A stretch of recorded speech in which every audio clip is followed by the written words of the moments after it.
കാരണം അവരുടെ ഖബറുകൾക്ക് എന്തിനാണ് മീസാൻ? ഖബറന്വേഷിച്ച് എന്റെ കുട്ടിയുടെ ഖബർ അതാണ് എന്ന് തെരഞ്ഞു വരാനില്ലാത്തവർക്ക് എന്തിനാണ് ഒരു മീസാൻ ശില, ഒരു മീസാൻ കുടിയുടെ ആവശ്യം എന്താണ്? നമ്മൾ തിരിച്ചറിയണം. ഈ അടുത്താണ് ഫലസ്തീനിലെ 8 വയസ്സുള്ള ഒരു മോനെ മാറോട് ചേർത്ത് പിടിച്ച ഒരു ഉമ്മ, എല്ലും തോലുമായ കൃഷകാത്രനായ ഒരു കുട്ടി പേടിച്ചിട്ട് അവസാനം ചോദിക്കുകയാണ്, മാസങ്ങളായി ഭക്ഷണം കഴിച്ചിട്ട്, ഉമ്മ ഇനി ഒന്നും കിട്ടാതെ ഞാനും നിങ്ങളും മരിച്ചു പോകുമോ എന്ന്. ആ വീഡിയോ എത്ര ആളുകളുടെ കണ്ണുകളെയാണ് നനയിപ്പിച്ചത്. നാം എന്തിനാണ് ഇന്നിന്റെ സായാഹ്നത്തിൽ ഇങ്ങനെ ഒരു സന്ദേശത്തിന്റെ പ്രതിഷേധ ജ്വാലയുടെ തിരികൊളുത്തിയത്, അല്ലെ? അതുകൊണ്ട് ലോകത്ത് എന്തുണ്ടാകാൻ എന്ന ചോദ്യത്തിന്റെ മുൻപിൽ നമുക്ക് ഒരുപാട് പറയാനുണ്ട്. നാളെ മഹ്ശറ വൻസഭയിൽ ഒരു ഹിസാബ് പോലുമില്ലാതെ സിറാത്ത് പാലം വിട്ടുകടക്കാൻ വളരെ ആവേശഭരിതരായിട്ട് ഫലസ്തീനിലെ മക്കള് കാത്തിരിക്കുമ്പോ അവരവിടെ വെച്ച് നമ്മളെ കണ്ടുമുട്ടിയിട്ട് നമുക്ക് വേണ്ടി അള്ളാഹുവിനോട് ശഫാഅത്ത് പറയും, പടച്ചോനെ ഞങ്ങൾക്ക് വേണ്ടി പ്രതിഷേധ പ്രകടനം നടത്തിയ, ഞങ്ങൾക്ക് വേണ്ടി മനസ്സ് തുറന്ന് നെഞ്ചത്ത് കൈവച്ച് പ്രാർത്ഥിച്ച ഗസയുടെ അതിർവരമ്പുകളെ പ്രയാണം നടത്തിയിട്ട് കടന്നു വരാൻ സാധ്യമല്ലാത്തൊരു ജനത ലോകത്തിന്റെ പല ദിക്കുകളിലും പല കോണുകളിലും ഞങ്ങൾക്ക് വേണ്ടി ശബ്ദിച്ചു. അവർ ഞങ്ങളുടെ ഭാഗമാണ്, അല്ലെ? അണ്ണാറക്കണ്ണനും തന്നാലായത് എന്ന് നമ്മൾ പറയാറുണ്ട്. നമുക്ക് ചെയ്യാൻ പറ്റുന്നത് നമ്മൾ ചെയ്യാം. ഈ അടുത്താണ് ഈജിപ്തിന്റെ കടപ്പുറത്ത് നിന്ന് കുറച്ച് കുട്ടികൾ അരി പദാർത്ഥങ്ങൾ അവരുടെ വീടിന്റെ സ്റ്റോർ റൂമുകളിൽ പോയി സഞ്ചികളിൽ നിന്ന് ഗോതമ്പ് മണിയും അരിമണിയും ധാന്യമണികളും ചെറിയ കൊച്ചു കൊച്ചു പ്ലാസ്റ്റിക് ബോട്ടിലുകളിലേക്ക് ശേഖരിച്ചിട്ട് ഈജിപ്തിന്റെ കടൽ തിരമാലകളിലേക്ക് എറിഞ്ഞു കൊടുത്തിട്ട് അവര് പറയാൻ, ഈജിപ്തിന്റെ തിരമാലകളിലേക്ക് എറിഞ്ഞു കൊടുത്തിട്ട് അവര് പറയാൻ, പ്രിയപ്പെട്ട ഈജിപ്തിലെ തിരമാല കുട്ടികളെ, തൊട്ടപ്പുറത്തുള്ള ഫലസ്തീൻ രാജ്യത്തിലെ ഞങ്ങളുടെ പ്രിയപ്പെട്ട സഹോദരന്മാരാകുന്ന കുഞ്ഞു മക്കൾക്ക് ഞങ്ങൾ ഈ പ്ലാസ്റ്റിക് ബോട്ടിലിൽ നിറച്ചിരിക്കുന്ന ധാന്യമണികൾ നിങ്ങൾ ദയവ് ചെയ്ത് എത്തിച്ചു കൊടുക്കണം. ഞാൻ ചോദിക്കട്ടെ, ഈജിപ്തിന്റെ കടപ്പുറത്ത് അലതല്ലി തിമർത്ത് കൊണ്ടിരിക്കുന്ന തിരമാലകൾ ഫലസ്തീനിന്റെ കടപ്പുറത്തേക്ക് ഈ ധാന്യങ്ങളുടെ ബോട്ടിലുകളുമായി എത്തിച്ചേരുമോ എന്ന കാര്യത്തിൽ തന്നെ വലിയ സന്ദേഹമുണ്ട്. ഇനി എത്തിച്ചേർന്നാൽ തന്നെ അത് എത്ര കുട്ടികളുടെ വിശപ്പടക്കാൻ പാകത്തിലുള്ളതാണ്. ഇത്തിരി പോന്ന ബോട്ടിലുകളെ കൊണ്ട് എന്ത് ചെയ്യാൻ? പക്ഷേ അതൊരു മെസ്സേജ് കൺവേ ചെയ്യലാണ്. അത് ലോകത്തിന്റെ മനസാക്ഷി മരവിച്ചു പോയിരിക്കുന്ന ഷണ്ഡീകരിക്കപ്പെട്ട രാജകുട്ടന്മാർക്കുള്ള ഏറ്റവും വലിയ ഒരു സന്ദേശമാണ്. ഫലസ്തീനിൽ ഒരു കുട്ടിയെ എങ്ങനെ പിടിച്ചിരുന്നിട്ട് കാവ്യാത്മകമായിട്ടൊരു മാതാവ് പറയുന്നുണ്ട്, ഉടയ തമ്പുരാനെ, ഇസ്രായേലിന്റെ ക്രൂരനായ പട്ടാളക്കാരൻ, ആ പട്ടാളക്കാരന്റെ വെടിയേറ്റിട്ടാണ് എന്റെ മടിയിലിരിക്കുന്ന, മാസങ്ങളായി ഭക്ഷണം കഴിച്ചിട്ട് എന്റെ കുട്ടി, ഈ എല്ലും തോലുമായ കുഞ്ഞ്, എന്റെ മടിയിലിരിക്കുന്ന കുഞ്ഞിന്റെ അന്ത്യം ഇസ്രായേൽ പട്ടാളക്കാരന്റെ തോക്കിൽ നിന്ന് ഉർത്തിർന്ന് വീഴുന്ന വെടിയുണ്ടകളെ കൊണ്ടാണ് എങ്കിൽ പടച്ചോനെ, ആ വെടിയുണ്ടകൾ എന്റെ കുഞ്ഞിന്റെ വയറ്റോട്ട് വരട്ടെ, എന്റെ വയറ്റിലേക്ക് വരട്ടെ. എന്തിനാന്ന് ചോദിച്ചു മാധ്യമ പ്രവർത്തകർ. അപ്പൊ ഉമ്മ പറഞ്ഞെന്താ അറിയോ? എന്റെ കുട്ടി വയറ് കാലിയായി മരിക്കണ്ടല്ലോ. കാരണം അത്രമേൽ ഹൃദയഭേദകമാണ് അവിടുത്തെ ഓരോ ദിവസത്തെയും കാഴ്ചകൾ എന്ന് നമ്മൾ തിരിച്ചറിയണം എന്റെ പ്രിയപ്പെട്ടവരെ. അപ്പൊ നമ്മള് അവരെ പറ്റി പഠിക്കുമ്പോഴാണ് നമ്മളൊക്കെ എത്ര വലിയ ആത്മാനന്ദത്തിലാണ്, നമ്മളൊക്കെ സ്വാതന്ത്ര്യത്തിന്റെ സ്വർഗീയ അനുഭൂതിയുടെ പറുദീസയുടെ നടുത്തട്ടിലാണ് എന്ന് നമുക്ക് ബോധ്യപ്പെടുക, അല്ലേ? മറ്റുള്ളവരുടെ വിഷമങ്ങൾ എന്തെന്ന് മനസ്സിലാക്കുമ്പോഴാണ് നമുക്ക് ബോധ്യപ്പെടുക. ഈ അടുത്താണ് ഒരു ചെറുപ്പക്കാരൻ പങ്കുവച്ചത് അദ്ദേഹത്തിന്റെ അനുഭവം. അദ്ദേഹം ദാരിദ്ര്യത്തിന്റെ പടുകുടിയിലാണ്, കുടുംബത്തിൽ ഒരുപാട് പ്രശ്നങ്ങളാണ്. ആ പ്രശ്ന സങ്കീർണതകൾക്കിടയിൽ അയാള് അടുത്ത പ്രഭാതത്തിൽ ആത്മഹത്യ ചെയ്യാൻ തീരുമാനിക്കുകയാണ്. അദ്ദേഹം കടയിൽ പോയി വിഷം വാങ്ങി ആ വിഷം ഒരു പൊതിയിൽ പൊതിഞ്ഞു വെച്ച് തന്റെ ഭാര്യയും മക്കളൊന്നും കാണാത്ത രീതിയിൽ ഷെൽഫിൽ എടുത്തു വെക്കുകയാണ്. എന്നിട്ട് അദ്ദേഹം അടുത്ത പ്രഭാതത്തിൽ ആത്മഹത്യ ചെയ്യാൻ തീരുമാനിച്ചിരിക്കുകയാണ്. അദ്ദേഹം ശപഥം ചെയ്തതാണ്.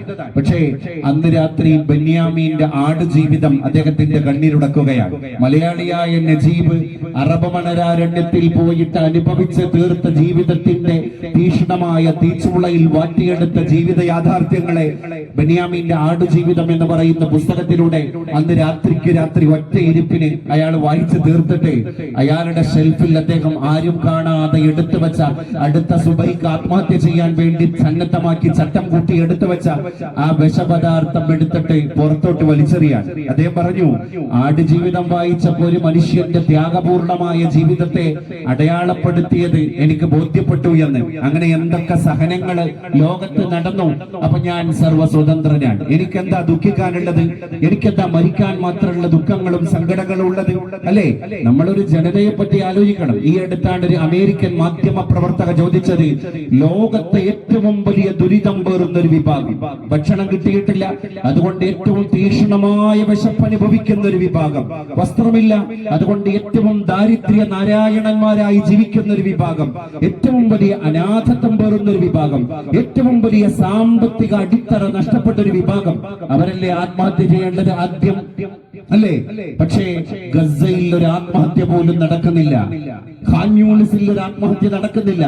ഫലസ്തീനിന്റെ മുക്കിലും മൂലയിലും അരിച്ചു പൊറുക്കിയാൽ ആത്മഹത്യ ചെയ്ത ഒരു യുവതിയെ, ഒരു യുവാവിനെ, ഒരു ചെറുപ്പക്കാരനെ അല്ലെങ്കിൽ ഒരു വയോവൃദ്ധരെ ഒരാൾക്കും കണ്ടെത്താൻ സാധ്യമല്ല. ഈ അമേരിക്കൻ മാധ്യമ പ്രവർത്തക ലോകത്തോട് വിളിച്ചു പറയാൻ, have you ever found anyone committed suicide in Gaza? ഇല്ല. Even though during the hunger, because of the spiritual capacity, not the material capacity. ഗസയിലെ ഈ ജനത എന്തുകൊണ്ടാണ് ആത്മാഹുതിയിലേക്ക് കടന്നു പോകാത്തത്? അവർക്ക് ദുരിതങ്ങളില്ലാത്തത് കൊണ്ടാണോ? ലോകത്തെ ഏറ്റവും വലിയ വിശപ്പ്, ലോകത്തെ ഏറ്റവും വലിയ ദാഹം, ലോകത്തെ ഏറ്റവും വലിയ ദാരിദ്ര്യം, ലോകത്തെ ഏറ്റവും വലിയ നാശനഷ്ടം ഒന്നുമില്ല. കയറി കിടക്കാൻ ഒരു ഷെൽട്ടർ ഇല്ലാത്ത ജനത. മുകളിലേക്ക് നോക്കിയാൽ സ്കഡർ മിസൈലുകൾ, ബോംബർ വിമാനങ്ങൾ, അല്ലേ? 6 ആഴ്ച മുമ്പ് ഗസയിലെ തകർന്ന തരിപ്പണമായിട്ട് കിടക്കുന്ന കെട്ടിടങ്ങളുടെ തകർന്നുപോയ ബീമുകൾക്കിടയിൽ, കുപ്പിച്ചില്ലുകൾക്കിടയിൽ, കോൺക്രീറ്റിന്റെ കോട്ടക്കൊത്തളങ്ങൾക്കിടയിൽ വെച്ചിട്ട് കുറച്ചാളുകൾ ജുമാ നിസ്കരിക്കാൻ കടന്നു വരികയാണ്.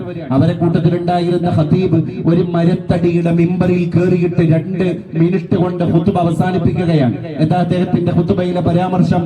ലാ അഖ്ദിറു അലൽ കലാമി ബിസബബിൽ ജൂ വലാ തഖ്ദിറൂന അൻതും അല സമാഇ ബിസബബിൽ ജൂ.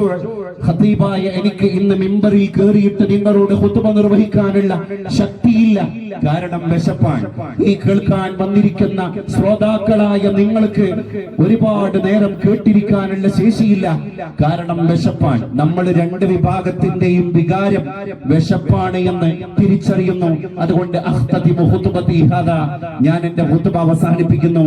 ഗസയിലെ താൽക്കാലിക പള്ളിയിൽ നിന്ന് ജുമാ കഴിഞ്ഞ ഒരു ജനത പിരിയുന്നു. എന്തേ 2 മിനിറ്റ് കൊണ്ട് ഖുതുബ അവസാനിപ്പിച്ചത്? അവിടെ ഏതെങ്കിലും അമേരിക്കയുടെ പ്രസിഡന്റ് ഇറങ്ങാനുണ്ടോ? ഏതെങ്കിലും ലോകരാജ്യ തമ്പുരാക്കന്മാർക്ക് സ്വീകരണം കൊടുക്കാറുണ്ടോ? എന്തെങ്കിലും ഹർത്താലുണ്ടോ? മറ്റെന്തെങ്കിലും ഉപരോധ സമരങ്ങളുണ്ടോ? ഒന്നുമില്ല. വിശപ്പാണ്. വിശപ്പ് കൊണ്ട് മാത്രമാണ്. ഈ അടുത്താണ് കേരളത്തിലെ ഒരു ടീച്ചർ ക്ലാസ് റൂമിലെ പാഠപുസ്തകങ്ങളുടെ ഭാഗങ്ങൾ എടുത്തു കഴിഞ്ഞതിന്റെ ശേഷം കുട്ടികളോട് പറഞ്ഞു, ഇന്നെടുക്കാനുള്ള പാഠഭാഗങ്ങൾ നമ്മൾ പൂർത്തിയാക്കിയിരിക്കുകയാണ്. അതുകൊണ്ട് മക്കളെ, നിങ്ങൾ നിങ്ങളുടെ ടെക്സ്റ്റ് ബുക്കുകൾ, നോട്ട് ബുക്കുകൾ എല്ലാം പൂട്ടിവെക്കുക. നമുക്ക് കുറച്ച് കിഞ്ചന വർത്തമാനങ്ങൾ പറയാം. എന്നിട്ട് തമാശക്ക് ടീച്ചറ് കുട്ടികളോട് ചോദിച്ചു, നിങ്ങളുടെ വീട്ടില് അമ്മമാരും ഉമ്മമാരൊക്കെ ഉണ്ടാക്കി തരുന്ന നല്ല രുചികരമായ, നിങ്ങളുടെ വീട്ടിൽ നിങ്ങൾക്ക് കിട്ടിയ സ്വാദിഷ്ടമായ വിഭവങ്ങളെ പറ്റി ഓരോരുത്തർ അഭിപ്രായം പറയൂ. ആവേശത്തോടെ ഒന്നാമത്തെ കുട്ടി എണീറ്റ് നിന്നിട്ട് പറഞ്ഞു, ടീച്ചറെ, എന്റെ അമ്മയുടെ വളയിട്ട കൈകളെ കൊണ്ട് അമ്മയുണ്ടാക്കി തരുന്ന നല്ല നൈസായ ഇഡ്ലിയും അതുപോലെ തന്നെ ചട്നിയും ചമ്മന്തിയും സാമ്പാറും ഉണ്ടല്ലോ, അതിനേക്കാൾ ഡെലീഷ്യസ് ആയ ഒരു ഭക്ഷണം ലോകത്ത് എവിടെ നിന്നും ഞാൻ രുചിച്ചിട്ടില്ല. അടുത്ത കുട്ടി ആവേശത്തോടെ അവന്റെ അമ്മയുടെ വിഭവത്തിന്റെ രുചിക്കൂട്ടുകളെ പറയാൻ അവന്റെ മനസ്സ് തുടികൊട്ടി. ആ കുട്ടി പറഞ്ഞു, എന്റെ ഉമ്മ ഉണ്ടാക്കി തരുന്ന നൈസ് പത്തിരിയും മട്ടൻ കറിയും, ടീച്ചറെ, ഒരിക്കലും അതിന്റെ സ്വാദ് എന്റെ നാവിന്റെ രസമുകുളങ്ങളിൽ നിന്ന് നഷ്ടപ്പെട്ടു പോകില്ല ടീച്ചറെ. അടുത്ത കുട്ടി പറഞ്ഞത് നെയ്ച്ചോറും കോഴിക്കറിയുമാണ്. അടുത്ത കുട്ടി പറഞ്ഞത് സാമ്പാറും ചട്നിയും കച്ചടിയും അവിയലുമാണ്. അങ്ങനെ ക്ലാസ്സിലെ ഓരോ കുട്ടികളും അവരവരുടെ അമ്മമാരുണ്ടാക്കി തരുന്ന വിഭവങ്ങളെ പറ്റി 100 നാവ് കൊണ്ട് സംസാരിച്ചപ്പോ അവസാനത്തെ ഊഴം വന്ന ദരിദ്ര നാരായണനായ ഒരു പയ്യൻ എണീറ്റ് നിന്നിട്ട് പറഞ്ഞു, ടീച്ചറെ, നട്ടുച്ച നേരത്ത് എന്റെ വീട്ടിലുള്ള ഏറ്റവും രുചിക്കൂട്ടുള്ള വിഭവം അത് വിശപ്പാണ്. ക്ലാസ്സിലെ കുട്ടികളൊക്കെ ചിരിച്ചു. ടീച്ചർക്ക് ദേഷ്യം വന്നു. എന്താടാ ഞാൻ ചോദിച്ച ചോദ്യം മനസ്സിലായില്ലേ? നീ എന്താ ആളെ കൊഞ്ഞനം കുത്തുകയാണോ? പ്രഹസനം നടത്തുകയാണോ? ആളെ കളിയാക്കുകയാണോ? എങ്ങനെയാ മോനെ വിശപ്പ് ഒരു രുചിയുള്ള വിഭവമാവുക? അപ്പൊ ഈ കുട്ടിയുടെ കണ്ണ് നിറഞ്ഞു. ടീച്ചർക്ക് എന്തോ ഒരു പന്തികേട് ബോധ്യപ്പെട്ടു. നീ തുടരൂ എന്ന് പറഞ്ഞു. അപ്പൊ ആ കുട്ടി പറഞ്ഞു, ടീച്ചറെ, വിശപ്പ് രുചിയുള്ള വിഭവമാണ് എന്ന് ബോധ്യപ്പെടാൻ എന്റെ വീട്ടിലേക്ക് ഞാൻ നിങ്ങളെയും എന്റെ സഹപാഠികളായ ഈ കുട്ടികളെയും ക്ഷണിക്കുകയാണ്. എന്റെ അച്ഛൻ രോഗിയാ ടീച്ചറെ, അതുകൊണ്ട് അച്ഛൻ ജോലിക്ക് പോകാറില്ല. അമ്മ എല്ലുമുറിയ പണിയെടുത്തിട്ട് അമ്മയ്ക്ക് ആരോ എറിഞ്ഞു കൊടുക്കുന്ന ധാന്യങ്ങൾ എടുത്തിട്ട് അമ്മ ചോറ് വെക്കും. അതുകൊണ്ട് നല്ല വെന്ത വെറുച്ചോറുണ്ട് എന്റെ വീട്ടില്, നിങ്ങൾക്ക് വന്നാ ബോധ്യപ്പെടും എന്ന് പറയാ ഈ കുട്ടി. എന്നിട്ട് ആ വെന്ത ചോറ് ഇറങ്ങിപ്പോകാൻ വിശപ്പ് എന്ന് പറയുന്ന ഒരു വിഭവം ഞങ്ങളെ വീട്ടിലുള്ളത് കൊണ്ട് ഈ നേരത്തെ പറഞ്ഞ കുട്ടികളുടെ വീട്ടിലുള്ള കച്ചടി വേണ്ട, കിച്ചടി വേണ്ട, സാമ്പാർ വേണ്ട, അവിയൽ വേണ്ട, ചട്ടിനി വേണ്ട, മട്ടൻ കുറുമ വേണ്ട, ചിക്കൻ കറി വേണ്ട, വിശപ്പ് എന്നൊരു വിഭവമുണ്ടെങ്കിൽ വെറുംചോറ് തൊണ്ടയിൽ കൂടെ ഇറങ്ങും ടീച്ചറെ എന്നാണ് ഈ കുട്ടി പറഞ്ഞു നിർത്തിയത്. ക്ലാസ്സിൽ മൂകത തളം കെട്ടാൻ ഈ ചോദിച്ച ടീച്ചർക്ക് വേണ്ടിയില്ലായിരുന്നു നായി. തങ്ങളുടെ താങ്കളുടെ മാതാപിതാക്കൾ ഉണ്ടാക്കി തരുന്ന വിഭവങ്ങളെ പറ്റി വാചാലമായിട്ട് സംസാരിച്ച കുട്ടികൾക്ക് അയ്യോ പറയേണ്ടിയില്ലായിരുന്നോ എന്നായി അല്ലേ? സഹജീവിയെ കാണാനുള്ള കണ്ണുണ്ടാകുമ്പോഴാണ്. ഫലസ്തീൻ എവിടെയാ? അത് കണ്ടെത്താ ദൂരത്തുള്ള ഒരു രാജ്യമല്ലേ? നമ്മൾ എന്തിനാ ഇടപെടുന്നത് എന്ന ചോദ്യം ഉന്നയിക്കുന്നവരുടെ മുമ്പിലാണ് ഞാൻ വിശപ്പിന്റെ കഥ പറയുന്നത്. അടുത്തു നിൽപ്പോരനുജനെ കാണാൻ അക്ഷികളില്ലാത്തവർക്ക് അരൂപണീശ്വരൻ അദൃശ്യനായാൽ അതിലെന്താശ്ചര്യം അല്ലേ? തൊട്ടടുത്തിരിക്കുന്ന ഭൂമിയിലെ സഹോദരങ്ങളുടെ പൈദാഹങ്ങളുടെ തീവ്രത കാണാൻ, അവരുടെ എല്ലും തോലുമായിരിക്കുന്ന എണ്ണിത്തിട്ടപ്പെടുത്താൻ കഴിയുന്ന വാരിയെല്ലുകൾ ഇങ്ങനെ ശോഷിച്ചിട്ട് കൃഷഗാത്രനായി പോയ ഫലസ്തീനിലെ കുഞ്ഞു ബാലനെ കാണാൻ കണ്ണിന് തിമിരം ബാധിച്ച ആളുകളുള്ള ഈ ലോകത്ത് എന്റെ പ്രിയപ്പെട്ടവരെ, ഇവർക്ക് എങ്ങനെയാണ് അരൂപനീശ്വരൻ അദൃശ്യനായാൽ അതിലെന്താശ്ചര്യം? രൂപമില്ലാത്ത പടച്ച തമ്പുരാനെ എങ്ങനെയാണ് പിന്നെ ഇവർക്ക് കാണാൻ കഴിയുക? കാരണം പടച്ചോന്റെ പ്രതിനിധികളായ രൂപമുള്ള പടപ്പുകളെ കാണാൻ ഇവർക്കാർക്കും കണ്ണിന് കാഴ്ചയില്ലല്ലോ എന്ന് കവി ചോദിച്ചു പോയ ഒരു ചോദ്യത്തിന്റെ മുറ്റത്ത് നമ്മൾ നിസ്സഹായരായിട്ട് നിലവിളിക്കുകയാണ് എന്റെ പ്രിയപ്പെട്ടവരെ. അതുകൊണ്ട് ഗാസ ഒരു നൊമ്പരമാണ് എന്ന് നമ്മൾ എല്ലാവരും തിരിച്ചറിയേണ്ടതുണ്ട്. എന്തിനാണ് നിങ്ങൾ ലോകരാജ്യങ്ങളോട് ഫലസ്തീനിലെ ഒരു യുവതി ചോദിച്ച ഒരു ചോദ്യമുണ്ട്, നിങ്ങൾ എന്തിനാ മയ്യത്ത് നിസ്കരിക്കുന്നത്? ഞങ്ങൾ നിങ്ങളെ മയ്യത്തല്ലേ നിസ്കരിക്കേണ്ടത്? കാരണം നിങ്ങളല്ലേ മരിച്ചത്. ആ ചോദിച്ച യുവതിയുടെ ചോദ്യം ഇരട്ടക്കുഴൽ തോക്ക് പോലെ നീട്ടിപ്പിടിച്ചത് നമ്മുടെ ഹൃദയത്തിലേക്കാണ്. കാരണം എന്താ? നിങ്ങളല്ലേ മരിച്ചത്, നിങ്ങൾ എന്തിനാണ് ഗാസയിലെ മക്കൾക്ക് വേണ്ടി മയ്യത്ത് നിസ്കരിക്കുന്നത് എന്ന ചോദ്യത്തിന്റെ അർത്ഥം എന്താണ്? നമുക്ക് പ്രതികരണ ശേഷി നഷ്ടപ്പെട്ടു പോയാൽ നമ്മൾ മരിച്ച മയ്യത്തുകൾക്ക് കബന്ധങ്ങൾക്ക് സമാനമാണ്. ചത്തതിനൊക്കുമേ ജീവിച്ചിരിക്കലും എന്ന് പറയാറുണ്ടല്ലോ. ആ ചോദ്യം എത്ര പ്രസക്തമാണ് എന്റെ പ്രിയപ്പെട്ടവരെ. മഹാഭാരത കഥയിൽ ധൃതരാഷ്ട്രരുടെ ഒരു കഥ പറയുന്നുണ്ട്.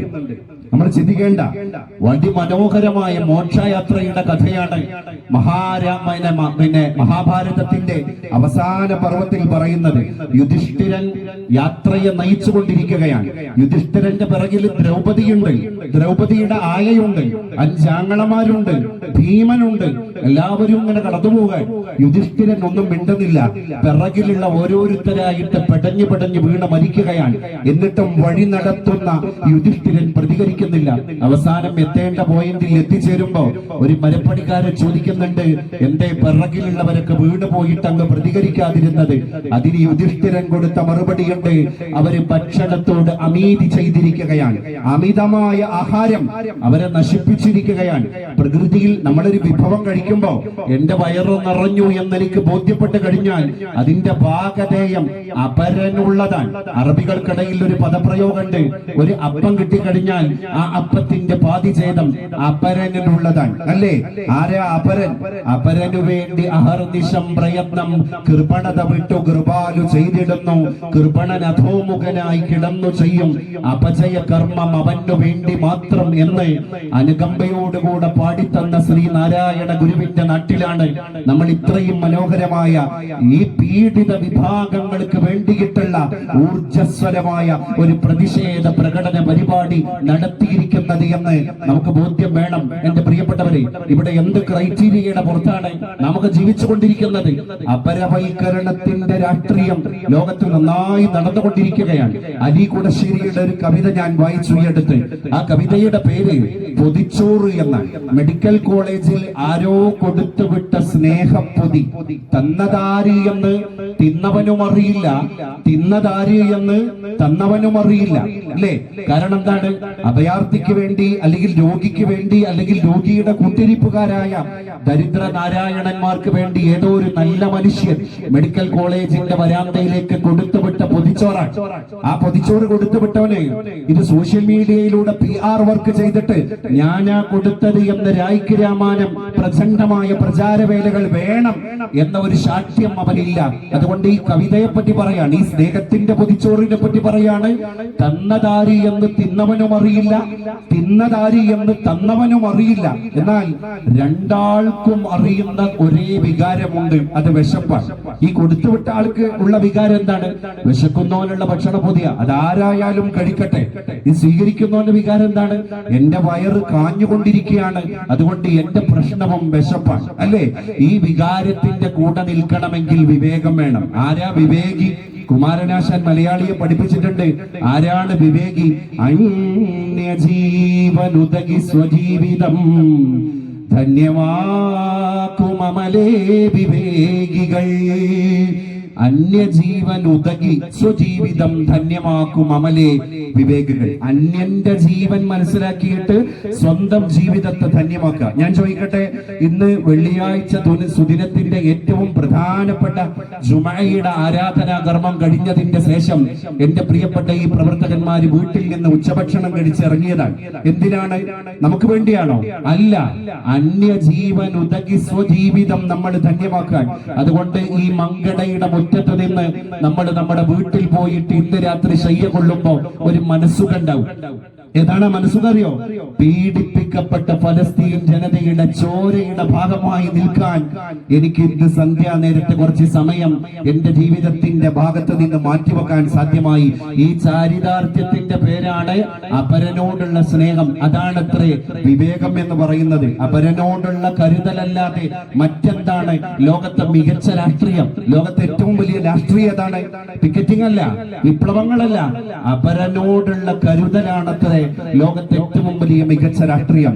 ആ രാഷ്ട്രീയത്തിന്റെ ഭാഗമായി നിന്നിട്ടാണ് പഞ്ചായത്ത് മുസ്ലിം ലീഗിന്റെ പ്രിയപ്പെട്ട പ്രവർത്തകന്മാര് ഇത്ര മനോഹരമായിരിക്കുന്ന ഒരു പ്രചരണ പരിപാടി അല്ലെങ്കിൽ ഒരു പ്രതിഷേധ ജ്വാലയുടെ ഈ ഒരു കൊളുത്ത് ഇവിടെ കൊടുത്തിരിക്കുന്നത്. അതുകൊണ്ട് എന്റെ പ്രിയപ്പെട്ടവരെ, നമ്മൾ തിരിച്ചറിയേണ്ട ഒരു നഗ്ന സത്യമുണ്ട്, മനുഷ്യനാവുക എന്നുള്ളതാണ്. ഈ മനുഷ്യനാവൽ എങ്ങനെയാണ്? നല്ല മൊഞ്ചുള്ള വസ്ത്രം ധരിക്കുമ്പോഴാണോ? നമ്മൾ നന്നായി ഭക്ഷണം കഴിക്കുമ്പോഴാണോ?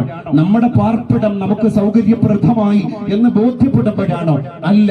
അതില്ലാത്തവനെ കാണാനുള്ള കണ്ണുണ്ടാകുമ്പോ, ആർത്തസ്വരം കേട്ടൊരു കാതു കാതു, കാരുണ്യമാർന്നിയിടിന, ദൃഷ്ടി ദൃഷ്ടി, സാന്തോക്തി യോതിയിടിന, ജിഹ്വ ജിഹ്വ, സാധുക്കളെ താങ്ങിയിടിന, ബാഹു ബാഹു.